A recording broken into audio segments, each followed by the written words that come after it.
All right, in section 4.6, we're going to focus on modeling with E. Modeling meaning applications or word problems. And E, remember, being our continuous compound. Interest that is just so small, it just almost looks like it's going towards infinity. All right, so let's just review real quick on logs and exponents. Our normal log looks like log base A of n equals x, where x is our exponent. What's known as common log is what happens when you don't see that base there, and remember that base is a base of 10. Now you may notice this ln. That refers to the natural log. That's when we have that like a log of e, e being our Euler's number. So as you see here, ln refers to the inverse or the opposite of e being raised to an x. So natural log and e will go together. So because natural log and e are inverses from one another, if I put one inside of the other, they will cancel each other out, meaning all that's left is going to be my exponent. So if I want to solve an equation, like e to the x equals 4, what in the world do I plug in for x that's going to make this 4? Well, what you want to do is put e inside of L of n. And again, if you make a change on this side, you also have to make a change on this side. So that's going to be ln of 4. I'll change my color. ln and e are going to cancel. That's going to give me x equals whatever this value is, ln of 4. And you could just plug this into your calculator, ln of 4. And if we look here real quick on the calculator, ln will be sitting right here next to the 4. So if we want to find out what is ln of 4, I'll type in ln 4, enter.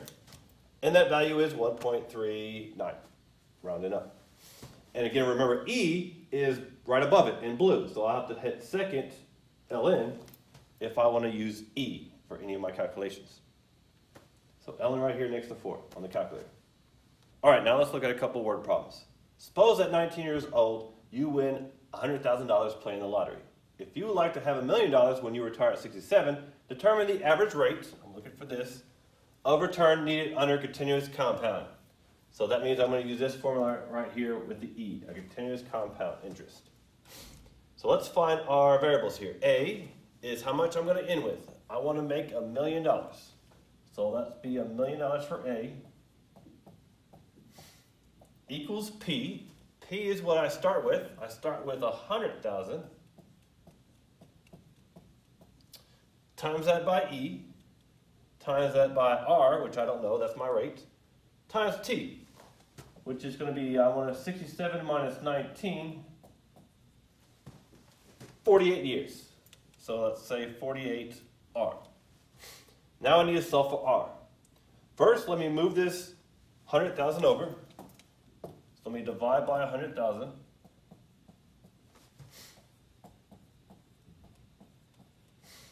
That's going to give me 10 equals E raised to 48R. Now remember what I said, how do we get rid of E? We have to multiply it by ln. So ln on both sides. That's going to be ln of 10 equals ln of E raised to 48R. These will cancel. That'll just leave me with ln of 10 equals 48R. And then now last but not least, divide by 48. That'll give me R equals ln of 10 over 48. And I'll have to go to my little calculator here.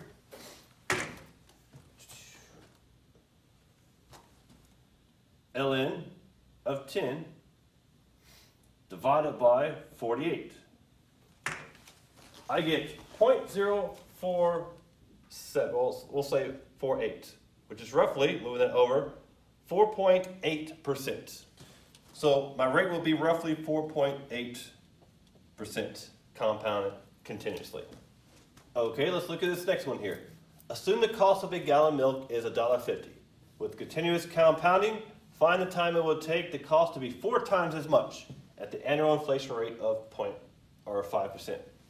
So, what are we looking for? We are looking for how much time, right? How much time it will take. Let me start over.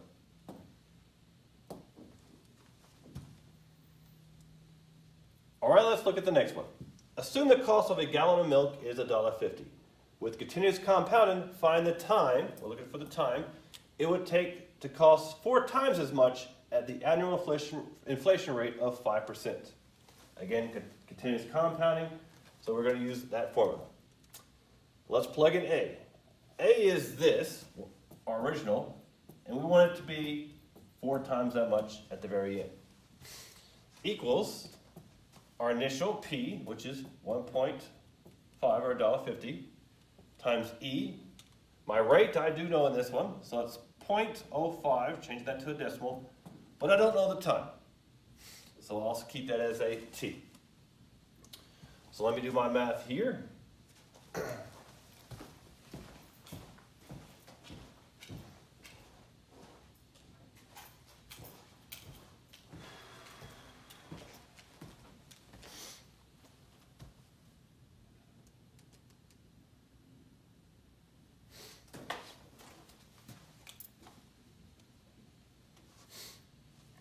So now we just got to do the math. So 4 times 1.5 is 6 equals 1.5 e raised to 0.05 t.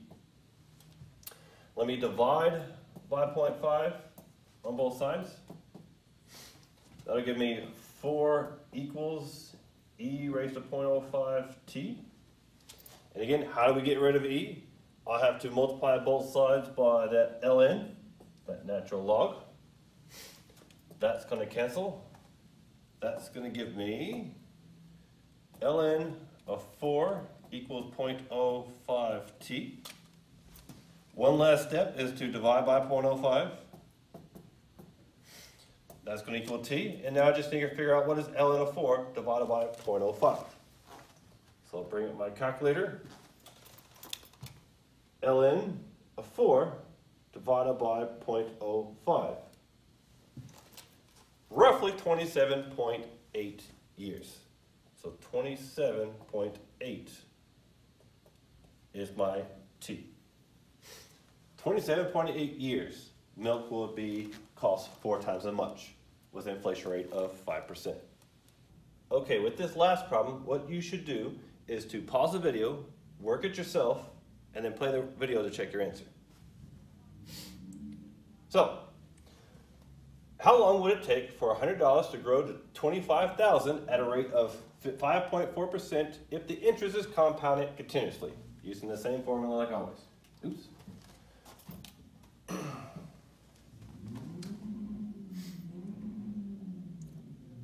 All right, so what you should do on this last problem is to pause the video, work it yourself, and then come back and see if you got it right.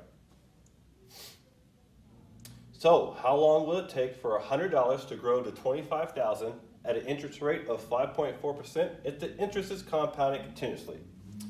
Again, let's try to find our A. That's going to be my 25,000. So 25,000 equals P, the amount I'm going to start with, times E raised to my rate, which turning that into a decimal is 0.054, times T. Now I want to solve for T. I want to know how long. So let me divide by 100 here. That'll give me 250 equals E to 0.054 T. And did you remember how to get rid of E?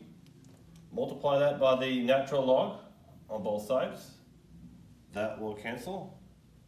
I'll have the natural log of 250 equals 0.054 T. One more thing to do, divide that by 0.054 on both sides.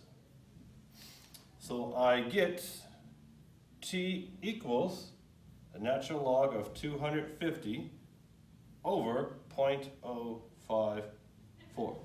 And I want to plug that into my calculator.